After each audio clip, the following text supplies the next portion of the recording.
ನಗರಸಭೆಯಲ್ಲಿ ಬೀದಿ ಬದಿ ವ್ಯಾಪಾರಿಗಳ ಹಾಗೂ ಮಳಿಗೆದಾರರ ಸಭೆ ಸ್ನೇಹಪರ ವಾತಾವರಣದಲ್ಲಿ ನಡೆಯಿತು. ದಿನಾಂಕ 22 ಜುಲೈ ಬುಧವಾರದಂದು ನಿಪ್ಪಾಣಿ ನಗರಸಭೆ ಸಭಾಭವನದಲ್ಲಿ ಬೀದಿ ಬದಿ ವ್ಯಾಪಾರಿಗಳ ಸಭೆ ಜರುಗಿದ್ದು, ಸಭೆಯಲ್ಲಿ ನಿಪ್ಪಾಣಿ ನಗರಸಭೆಯ ಪೌರಾಯುಕ್ತರಾದ ಹಾಗೂ ಬೀದಿ ಬದಿ ವ್ಯಾಪಾರಿಗಳ ಟಿವಿಸಿ ಸಮಿತಿಯ ಚೇರ್ಮನರಾದ ಗಣಪತಿ ಪಾಟೀಲ್ ಹಾಗೂ ನಿಪ್ಪಾಣಿ ತಾಲೂಕಿನ ತಹಶೀಲ್ದಾರ್ ಆದ ಸುರೇಶ್ ಮುಂಜೆ ಈ ಸಂದರ್ಭದಲ್ಲಿ ಉಪಸ್ಥಿತರಿದ್ದರು.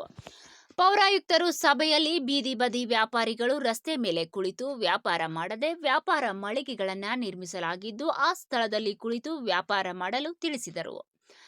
ಇನ್ನು ನಿಪ್ಪಾಣಿ ನಗರದ ಜನತೆಗೆ ತೊಂದರೆ ಆಗದಂತೆ ನಡೆದುಕೊಳ್ಳಲು ತಿಳಿಸಿದ್ದು ಮತ್ತು ಮಳಿಗೆದಾರರು ಇನ್ನೂವರೆಗೂ ಯಾರೆಲ್ಲ ಬಾಕಿ ಉಳಿದಿರುವ ಬಾಡಿಗೆಯನ್ನ ತುಂಬಿರುವುದಿಲ್ಲವೋ ಆದಷ್ಟು ಬೇಗನೆ ತಮ್ಮ ಬಾಕಿ ಬಿಲ್ಲನ್ನು ತುಂಬಲು ತಿಳಿ ಹೇಳಿದರು. ಸಭೆಯಲ್ಲಿ ಶ್ರೀ ಬಾಬಾ ಸಾಹೇಬ್ ಕಾಂಬೆ ಮಾತನಾಡಿ, ಬೀದಿ ಬದಿ ವ್ಯಾಪಾರಿಗಳ ಟಿವಿಸಿ ಸಮಿತಿ ಸದಸ್ಯರಾದ ಫಾರೂಕ್ ಗೌಂಡಿ, ಯಾಸೀನ್ ಮನೇರ್ ಇವರು ನಿಪ್ಪಾಣಿ ನಗರದ ಎಲ್ಲ ವ್ಯಾಪಾರಸ್ಥರು ರಸ್ತೆ ಮೇಲೆ ವ್ಯಾಪಾರ ಮಾಡದೆ ವ್ಯಾಪಾರ ಮಳಿಗೆಗಳಲ್ಲಿ ವ್ಯಾಪಾರ ಮಾಡಲು ವ್ಯಾಪಾರಿಗಳಿಗೆ ತಿಳಿಸಿ ಸಹಕಾರಿಯಾಗಲೆಂದು ತಿಳಿಸಿದರು. ಬಾಬಾ ಸಾಹೇಬ್ ಕಾಂಬೆ ಹಾಗೂ ಫಾರೂಕ್ ಗೌಂಡಿ ಇವರು ಈ ಹಿಂದಿನ ಮಳಿಗೆದಾರರಿಗೆ ನವೀಕರಣ ಮಾಡಿಸಲು ಹಾಗೂ ವ್ಯಾಪಾರ ಮಾಡಲು ಸಹಕರಿಸುವಂತೆ ಜಿಲ್ಲಾಧಿಕಾರಿಗಳಿಗೆ, ಪೌರಾಯುಕ್ತರಿಗೆ ಹಾಗೂ ತಹಶೀಲ್ದಾರ್ ಅವರಿಗೆ ವಿನಂತಿಸಲಾಗಿತ್ತು. ಸುರೇಶ್ ಮುಂಜೆ ತಹಶೀಲ್ದಾರರು ಸಭೆಯಲ್ಲಿ ಮಳಿಗೆದಾರರು ಬಾಕಿ ಬಾಡಿಗೆ ಹಣ ತುಂಬಲು ಹಾಗೂ ಬೀದಿ ಬದಿ ವ್ಯಾಪಾರಿಗಳು ರಸ್ತೆಗಳಲ್ಲಿ ತಮ್ಮ ವ್ಯಾಪಾರ ಮಾಡದೆ ವ್ಯಾಪಾರ ಮಳಿಗೆಗಳಲ್ಲಿ ವ್ಯಾಪಾರ ಮಾಡಲು ಸೂಚಿಸಿದರು ಹಾಗೂ ತಮ್ಮ ಮನವಿಯನ್ನ ಜಿಲ್ಲಾಧಿಕಾರಿಗಳ ಜೊತೆ ಚರ್ಚಿಸಿ ಕ್ರಮ ಕೈಗೊಳ್ಳಲಾಗುವುದು ಎಂದು ಮಳಿಗೆದಾರರಿಗೆ ತಿಳಿಸಿದರು. ಈ ಸಂದರ್ಭದಲ್ಲಿ ಟಿವಿಸಿ ಸಮಿತಿಯ ಕಾರ್ಯದರ್ಶಿಗಳಾದ ಸಂಪತ್ ರಾವ್ ಕರುಣೆ, ವ್ಯಾಪಾರಸ್ಥ ಸಂಘದ ಪದಾಧಿಕಾರಿಗಳು, ಸದಸ್ಯರು, ಅಧಿಕಾರಿಗಳು, ಸಿಬ್ಬಂದಿ ವರ್ಗದವರು ಉಪಸ್ಥಿತರಿದ್ದರು. वेंडिंग जोन नहीं किया तो आप रोड पे बैठ सकते हैं, लेकिन वेंडिंग जोन किया है, हमने व्यवस्था किया है। मैं बोल रहा हूँ एक्ट का बोल रहा हूँ एक्ट, और उस एक्ट में और एक है क्या चीज है, मतलब आप जो हमारा लैंड यूज करते हैं म्युनिसिपैलिटी का, उसके लिए आपको ये भू बाड़िए बोलते हैं, वो भरने का है। एक्चुअली हमारे काउंसिल को आप धन्यवाद बोलना चाहिए, क्योंकि भू बाड़िए आप नहीं ले रहे, वो काउंसिल डिसीजन लिया है, लास्ट डिसीजन तो वो सब गरीब लोग ही रहते हैं वो स्ट्रीट वेंडर, इसलिए वो भू बाड़िए मत ले लो करके काउंसिल रेजोल्यूशन किया है। इसी कारण हमने ये भी नहीं ले रहे, भू बाड़िए नहीं ले रहे, वो भी एक, लेकिन एक्ट में वो ये है सुविधा है, आपसे हम ले सकते हैं, स्ट्रीट वेंडर से भू बाड़िए ले सकते हैं। फिर भी आपको वेंडिंग जोन क्या तो हम आप उधर बैठने का सवाल ही नहीं पैदा होता, फिर भी आप बोल रहे हैं, हम वो भी ध्यान में रखते हैं। और उसके अलावा आप जो एनक्रोचमेंट का है वो तो आप निकालना ही पड़ेगा, आपका जो दुकान है उसने भी काम को ये व्यापार करो, वो जो एनक्रोच है आप निकालो, नहीं तो बाद में अभी आप बेंगलुरु में देख रहे हैं कैसे कर रहे हैं वो सब, वो उसके अलावा हम वो बाद में हम निकालते हैं, आप नहीं निकालो तो हम तो निकालते हैं। अभी रेंट का वो गाधारक का आपने बोला, वो तो मैं ओपनली कुछ बोल नहीं सकता, लेकिन आप रेंट भरो उतना ही मैं बोल सकता हूँ, लेकिन आपके साथ है हम हैं उतना मैं बोल सकता हूँ।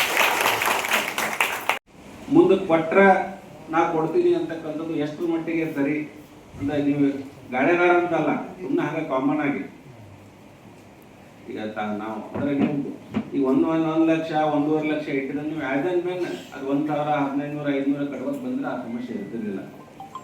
ಆಮೇಲೆ ಈಗ ಇದು ಮುನ್ಸಿಪಾಲಿಟಿನ ಇದು ನಮ್ಮ ತಹಶೀಲ್ದಾರ್ದಲ್ಲ ಕಮಿಷನರ್ದಲ್ಲ ನಿಮ್ಮೆಲ್ಲರದು, ಇದನ್ನ ಬೆಳೆಸೋದು ಮತ್ತು ಇದನ್ನ ಮಾಡೋದೆಲ್ಲ ನಿಮ್ದೆಲ್ಲ ಜವಾಬ್ದಾರಿ ಪರಸ್ಪರ ಇದೆ. ಈಗ ನಾವು ನಮ್ದಷ್ಟ ವಿಚಾರ ಮಾಡಿದ್ರೆ ಅದಲ್ಲ. ಆಮೇಲೆ ಎರಡನೇದ್ದು ಈಗ ಆಲ್ರೆಡಿ ಕಮಿಷನರ್ ಸರ್ ಅವರು 60 to 70% ಎಲ್ಲರೂ ಕಟ್ಟಿದ್ದಾರೆ, ಬಾಕಿ ಯಾರು ಉಳಿಸ್ಕೊಂಡ್ರಲ್ಲ. ನಾನು ಕೂಡ ತಾಲೂಕು ಆಡಳಿತ ವತಿಯಿಂದ ಒಬ್ಬ ತಹಶೀಲ್ದಾರ್ ನಾನು ವಿನಂತಿ ಮಾಡ್ತೀನಿ, ನೀವು ಬಳಕೆ ಮಾಡಿದ್ರಿ ಆ ಭೂ ಬಾಡಿಗೆನ ಕಟ್ರಿ ಮತ್ತು ವಾಪಸ್ ನೋಡ್ರಿ. ವಾಪಸ್ ಹೆಂಗದ, ಈಗ ನಾವು ಯಾರಿಗೂ ಅನ್ಯಾಯ ಮಾಡ್ತಾ ಇಲ್ಲ. ಈಗ ನಿಮ್ಗೆ ಅದನ್ನ ಯಾವ ರೀತಿ ನಿಯಮಗಳನ್ನ ವಾಪಸ್ ಹರಾಜಿನಲ್ಲಿ ಕೊಡಬೇಕು ಅಥವಾ ಹೆಚ್ಚಿಗೆ ಬೇಡಿದವ್ರಿಗೆ ಕೊಡಬೇಕು, ಹಿಂದಿದ್ದವ್ರಿಗೆ ಕೊಡಬೇಕು. ಮತ್ತು ಈಗ ಯಾರೋ ಒಬ್ಬರು ಇನ್ನೊಬ್ರು ಬರ್ತಾನಂದ್ರೆ ಈಗ ನಾವು ನಿಮಗೆ ಕೊಟ್ಟು ಅಂದ್ರೆ ಇನ್ನೊಬ್ಬ ಯಾರು ಬರ್ತಾನಂದ್ರೆ ಅವ್ನು ನಾವು ಅನ್ಯಾಯ ಮಾಡಿದಂಗೆ ಅಷ್ಟೇ. ಇವೆಲ್ಲ ವಿಚಾರಗಳನ್ನ ನಾವು ಈಗ ನಿಮ್ಗೆ ಹೇಳ್ಬೋದು ಈಜಿ, ನೀವು 30 ವರ್ಷದಿಂದ ಇದ್ದರೆ ನೀವು ಇರ್ರಿ ಅಂತ ಹೇಳಿದ್ರೆ ಅದು ಇನ್ನು ಯಾವ ಒಬ್ಬ ಜೆನ್ಯೂನ್ ಅಥವಾ ಯೋಗ್ಯ ನಿಮ್ಮಂಥ ಒಬ್ಬ ಬಡವರು ಮತ್ತೆ ಬರವಣಿದ್ರೆ ಅಲ್ಲಿ ಅದನ್ನು ಯೋಚನೆ ಮಾಡ್ಬೇಕಲ್ಲ. ಮತ್ತು ಅವ 2,500 ಈಗ ನೀವು ಕಟ್ತೀರಿ, ಅವ 3,000 ಬಾಡಿಗೆ ಕೊಡಕ್ಕೆ ಬರುತ್ತಂದ್ರೆ ಅದೆಷ್ಟು ಬಾಡಿಗೆ ಅದ ನನಗೆ ಗೊತ್ತಿಲ್ಲ. ಜನರಲ್ ಆಗಿ ನಾವು ನಿಮಗೆ ಅನ್ಯಾಯ ಆಗತ್ತೆ ಅಂದ್ಕೊಂಡ್ರೆ ಬೇರೆ ಇನ್ನೊಬ್ಬ ನಿಮ್ಮಂತವ್ರಿಗೆ ಒಳ್ಳೆಯವನು ಮತ್ತು ಅವ ನಿಮ್ಗಿಂತ ಬಡಬಡು ಅನ್ಯಾಯ ಆಗ್ತಿರ್ಬೋದಲ್ಲ. ಅವೆಲ್ಲ ವಿಚಾರಗಳನ್ನು ಗಮನಿಟ್ಟು ನಾವು ಮಾತಾಡಬೇಕು. ಆಮೇಲೆ ದಯವಿಟ್ಟು ವಿನಂತಿ ಅದ, ಅದು ನೀವು ಕಟ್ಟಲೇಬೇಕಾಗಿರ್ತಕ್ಕಂಥ ಲಯಬಿಲಿಟಿ, ಅದನ್ನು ಕಟ್ರಿ ಅಂತ ವಿನಂತಿ ಮಾಡ್ತೀನಿ. ಆಮೇಲೆ ಅದು ಏನು ತಾವೇ ಈಗ 2-3 ವಿಚಾರಗಳ ಚರ್ಚೆ ಮಾಡಿದಂತೆ ಅಂಗಡಿಕಾರ ಏನು ಹೊರಗೆ ಹಾಕಿರಲ್ಲ ಅದನ್ನ ತಾವು ಇಮಿಡಿಯೇಟ್ ತೆಗಿಬೇಕು. ಆಮೇಲೆ ಈ ಟ್ರಾಫಿಕ್, ಈ ಬೀದಿ ಬದಿ ವ್ಯಾಪಾರಗಳಿಂದ ಎಲ್ಲೆಲ್ಲಿ ಟ್ರಾಫಿಕ್ ಆಗತೈತಿ ನೀವ ತಿಳ್ಕೊಂಡು ಸರ್ವ ಹೋಲಿಕೆ ಹಾದಿ ಮಾಡಿಕೊಡ್ಬೇಕು. ಇಲ್ಲಾಂದ್ರೆ ನಾವು ಮತ್ತೆ ನಿಮ್ಮಿಂದನೇ ಆ್ಯಕ್ಚುಲಿ ಈಗ ನೀವು ಬಾಳೆಹಣ್ಣು ಗಾಡಿಯಿಂದನೇ ಅಲ್ಲಿ ನಮ್ಮ ಸಂಭಾಜಿ ಸರ್ಕಲ್ನಾಗ ಟ್ರಾಫಿಕ್ ಆಗತ್ತಂದ್ರೆ ನಾವು ಎತ್ತು ಪೊಲೀಸ್ ಸ್ಟೇಷನ್ ಹಾಕ್ಲಿಕ್ಕೆ ನಾವು ಇದು ಮಾಡ್ತೀವಿ. ನೀವು ತಿಳ್ಕೊಂಡು ತೆಗೆದು ಸೈಡ್ ಹಾಕಿದ್ರೆ ನೀವು ಜವಾಬ್ದಾರಿ ಅದು. It is your responsibility. ನನ್ನಿಂದ ಟ್ರಾಫಿಕ್ ಆಗ್ತಾ ಇದೆ, ನಾನು ಸೈಡಿಗೆ ಎಲ್ಲೋ ಟ್ರಾಫಿಕ್ ಆಗದೆ ಇರೋದ್ರಲ್ಲಿ ಹೋಗಿ ನಾನು ಮಾರಬೇಕು ಅಂತಕ್ಕಂಥದ್ದು ಇಟ್ ಇಸ್ ರೆಸ್ಪಾನ್ಸಿಬಿಲಿಟಿ. ಅದನ್ನು ಅರ್ತ್ಕೊಂಡು ಮಾಡಲಿಲ್ಲ ಅಂದ್ರೆ ಮತ್ತೆ ನಾವು ನೀವೆಲ್ಲವನ್ನು ಹೇಳಿದ್ಕೋ ತಲೆ ಹಾಕ್ಲಿಕ್ಕೆ ನಾವು ಅದಕ್ಕೂ ಇಲ್ಲ.